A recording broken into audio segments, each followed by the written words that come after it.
പതിറ്റാണ്ടായി വടക്കാഞ്ചേരിയുടെ കന്നഡ വ്യാപാര രംഗത്ത് വിശ്വസ്ത സേവന പാരമ്പര്യമുള്ള ജോൺസൺ കന്നഡ വ്യാപാരം ഇപ്പോൾ ആധുനിക രീതിയിൽ നവീകരിച്ച ഷോറൂമിൽ തിങ്കൾ വെള്ളി ദിവസങ്ങളിൽ രാവിലെ 10 മണി മുതൽ ഉച്ചയ്ക്ക് 1 മണി വരെ കണ്ണ് ഡോക്ടറുടെ പരിശോധന, ഡ്രൈവിംഗ് ലൈസൻസിനായുള്ള സർട്ടിഫിക്കറ്റുകൾ, വിദ്യാർത്ഥികൾക്ക് ആവശ്യമായ ആന്റി ഗ്ലെയർ ബ്ലൂ കട്ട് ലെൻസുകൾ കുറഞ്ഞ വിലയിൽ, ദിവസവും രാവിലെ 9 മണി മുതൽ രാത്രി 8 മണി വരെ ക്വാളിഫൈഡ് ഒപ്റ്റോമെട്രിസ്റ്റിന്റെ സേവനം, എല്ലാവിധ ബ്രാൻഡഡ് ഫ്രെയിമുകൾ, ലെൻസുകൾ എന്നിവ കുറഞ്ഞ നിരക്കിൽ.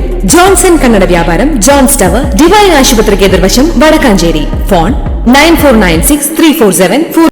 നിലമ്പൂർ ഉപതെരഞ്ഞെടുപ്പിനായി പി.വി. അൻവർ നൽകിയ ഒരു സെറ്റ് പത്രിക തള്ളി. ഇതോടെ അൻവറിന് തൃണമൂൽ കോൺഗ്രസ് സ്ഥാനാർത്ഥിയായി മത്സരിക്കാനുള്ള സാധ്യത അടഞ്ഞു. എന്നിരിക്കലും അദ്ദേഹത്തിന് സ്വതന്ത്ര സ്ഥാനാർത്ഥിയായി മത്സരിക്കാം. പത്രികയിൽ സാങ്കേതിക പിഴവുണ്ടെന്നാണ് സൂചന.